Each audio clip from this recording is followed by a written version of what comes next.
देश के नाम यानी अमेरिका के नाम अपने संबोधन से पहले एक और दांव चला है। ट्रुथ सोशल में एक और पोस्ट की है जिसके मुताबिक ईरान के नए राष्ट्रपति उनसे सीज फायर की मांग कर रहे हैं। हालांकि ईरान ने इसे पूरी तरह से बकवास बताया है और कहा है कि हार्मुज खाड़ी खोलने का कोई सवाल ही नहीं उठता है।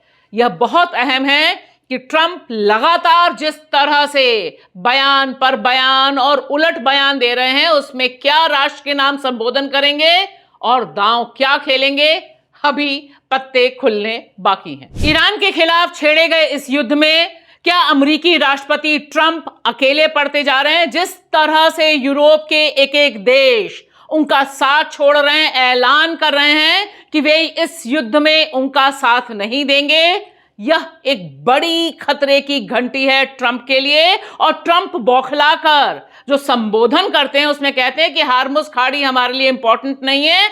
ऐसा दिखाने की कोशिश कर रहे हैं ट्रंप कि वह किसी भी तरह से कोई भी दांव चल के ईरान के खिलाफ इजराइल के साथ जो उन्होंने युद्ध छेड़ा, इससे बाहर आना चाहते हैं। किसी भी सूरत में इस युद्ध को खत्म करने का कोई ना कोई बहाना ढूंढते हुए ट्रंप कम से कम अपने बयानों में नजर आ रहे हैं। और ध्यान रहे कि एक तरफ ट्रंप यह तमाम बयान दे रहे हैं, लेकिन दूसरी तरफ ग्राउंड इन्वेजन की उनकी तैयारी लगातार बढ़ती जा रही है, जिसमें A-10 जैसे मारक युद्धपोत जा रहे हैं, एयरप्लेन्स जा रहे हैं, और तो और जो न्यूक्लियर वॉरफेयर के लिए तैयार जॉर्ज बुश युद्धपोत है वह भी खाड़ी की तरफ बढ़ गया है। लेकिन खतरा सबसे बड़ा यह है कि इस समय ट्रंप अकेले हैं, नेटो के तमाम देश उनसे अलग हो गए हैं, सब जयराम जी की कह रहे हैं उनको।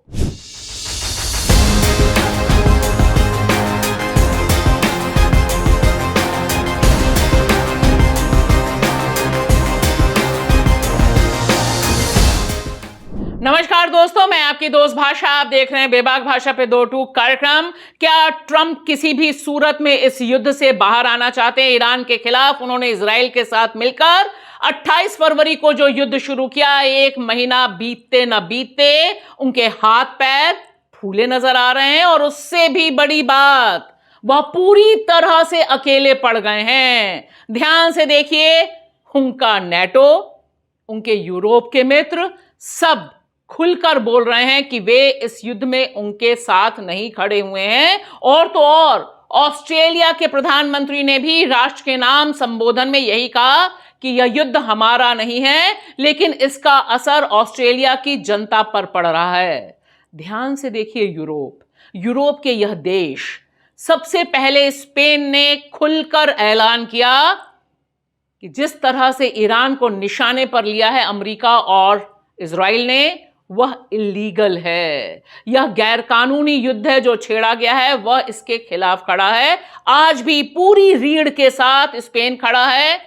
और सबसे इंपॉर्टेंट बात, ट्रंप की बहुत खास समझी जाने वाली इटली की प्रधानमंत्री मेलोनी, जी हां मेलोनी, लगातार इस युद्ध के खिलाफ बोल रही हैं। और मेलोनी के साथ साथ जिस तरह से ब्रिटेन को उतरना पड़ा है, वह भी अपने आप में बहुत दिलचस्प है।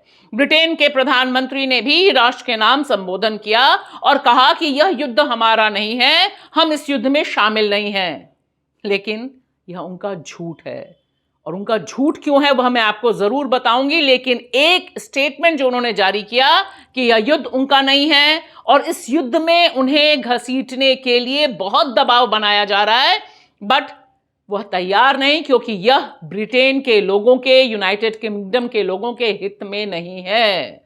आपको पहले ही मैं बता चुकी हूं कि पोलैंड भी मना कर चुका है। पोलैंड ने सीधे कहा है कि हम अपने हथियार, अपनी मिसाइलें नहीं देंगे इजराइल की रक्षा के लिए। और फ्रांस भी सीधे बोल चुका है कि हम अपना एयर स्पेस ईरान के खिलाफ इस्तेमाल होने वाले हवाई जहाजों के लिए नहीं देंगे। अब सबसे बड़ा सवाल है कि आखिर यूरोप ऐसा क्यों कर रहा है? क्या मजबूरी है स्पेन की, इटली की, फ्रांस की और यूनाइटेड किंगडम्स की? उसमें सबसे कमजोर नब्ज है ये तमाम देश इजराइल से चिढ़ते हैं और इजराइल का जो जेनोसाइड है उसके खिलाफ जिस तरह से उसने कत्लेआम किया है गाजा में और इस समय लेबनान में कर रहा है, उसके खिलाफ वहां की जनता बहुत मुखर है। यूरोप के पूरे देश दरअसल युद्ध के खिलाफ हैं और उनका दबाव इन नेताओं पर बहुत साफ दिखाई दे रहा है। स्टैमर इस समय सबसे बड़े नमूना बने हुए हैं, यानी यूके के जो प्रधानमंत्री हैं लेबर पार्टी के। देखिए, देश के नाम संबोधन में वो कहते हैं कि हम इस युद्ध में शामिल नहीं हैं। हम पर बहुत दबाव बनाया जा रहा है कि हम इस युद्ध में शामिल हो जाएं, लेकिन नहीं, हमें अपने देश के लोगों के हितों की रक्षा करनी है। This is not our war. We will not be drawn into the conflict. That is not in our national interest. और वहीं दूसरी तरफ यह वीडियो जारी होता है और इस वीडियो में स्टैमर का झूठ बेनकाब होता है, जिसमें दिखाई दे रहा है हमें आंखों के आगे कि किस तरह से अमेरिका के लड़ाकू विमान उनके हवाई अड्डों पर आ रहे हैं और यहां से मिडिल ईस्ट की तरफ जा रहे हैं। इसे एक उनके झूठ को बेनकाब करने के औजार के तौर पर ही नहीं, बल्कि उन पर हमला बोलने का काम भी वहां के लोग कर रहे हैं कि स्टैमर झूठ क्यों बोल रहे हो। और इसी बीच जब ट्रंप कहते हैं कि मेरा हार्मुज खाड़ी से लेना देना नहीं, मैं उसको छुड़वाने के लिए नहीं जा रहा हूं, ठीक उसी समय जमीनी लड़ाई के लिए बड़ी तैयारी करते हुए अमेरिका दिखाई देता है और ट्रंप एक ऐसे अविश्वसनीय अनरिलायबल नेता के तौर पर दुनिया के सामने आ चुके हैं कि वो आज बोलते कुछ हैं, कल करते कुछ हैं। जिस तरह से उन्होंने ईरान के ऊपर मारक बम वर्षा की है वह इसकी जीती जागती मिसाल है। और देखिए, जिस तरह से 18 A-10 लड़ाकू विमान मिडिल ईस्ट की तरफ भेज दिए गए हैं और साथ ही साथ यह युद्धपोत जो न्यूक्लियर वॉरफेयर के लिए काम आता है उसका प्लेसिंग कर दी है मिडिल ईस्ट में। यह है जॉर्ज बुश युद्धपोत, जिसको सबसे मारक बताया जाता है। उसे जिस तरह से खाड़ी के तरफ बढ़ाया जा रहा है उससे भी आशंकाएं बलवती हैं। और यहां याद रखिएगा कि इससे पहले 2 युद्धपोत, जी हां 2 युद्धपोत जो अमेरिका के थे, उन्हें ईरान ने निशाने पर लिया और वह वापस रास्ते से अमेरिका पहुंच गए।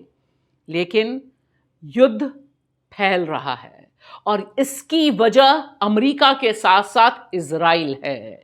जी हां, इजराइल ने जिस तरह से लेबनान में कत्लेआम मचा रखा है, बड़े पैमाने पर हजारों लोगों की जान ले ली है, उसने दुनिया के देशों को मजबूर किया है इस युद्ध में हस्तक्षेप करने के लिए। चीन आता है हमारे सामने, कनाडा आता है हमारे सामने, रूस आता है हमारे सामने। वे सीधे सीधे कहते हैं, चीन ने सीधे सीधे कहा कि इजराइल को लेबनान पर जो कार्रवाई कर रहा है वह तुरंत रोकनी चाहिए, इसके अंजाम अच्छे नहीं होंगे। और कनाडा भी यह बयान देता है। साथ ही साथ पूरे यूरोप में इजराइल के खिलाफ गुस्सा लगातार बढ़ रहा है और रूस ने जिस तरह से दांव खेला है, कहा है कि हम ईरान के साथ खड़े हैं इस युद्ध में और अपने चेचेन गार्ड्स को भेजने की तैयारी कर रहे हैं। ये जो खबरें आ रही हैं, ये खबरें ट्रंप को परेशान करने वाली हैं।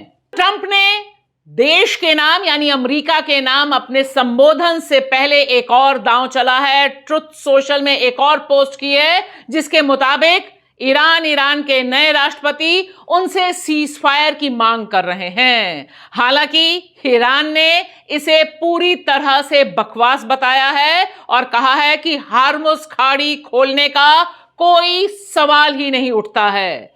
यह बहुत अहम है कि ट्रंप लगातार जिस तरह से बयान पर बयान और उलट बयान दे रहे हैं, उसमें क्या राष्ट्र के नाम संबोधन करेंगे और दांव क्या खेलेंगे, अभी पत्ते खुलने बाकी हैं। और इन तमाम नए डेवलपमेंट के साथ यहां मैं आपको बता दूं कि युद्ध लगातार भयावह हो रहा है।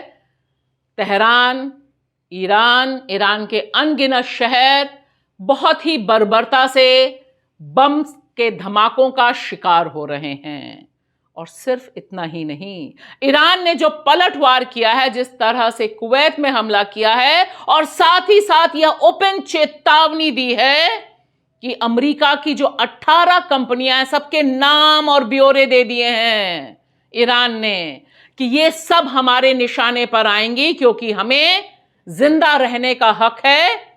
और जिस तरह से पैनिक फैला हुआ है पूरे खाड़ी के देशों में, इन अमेरिकी कंपनियों में, वह भी ट्रंप के लिए परेशानी का सबब है।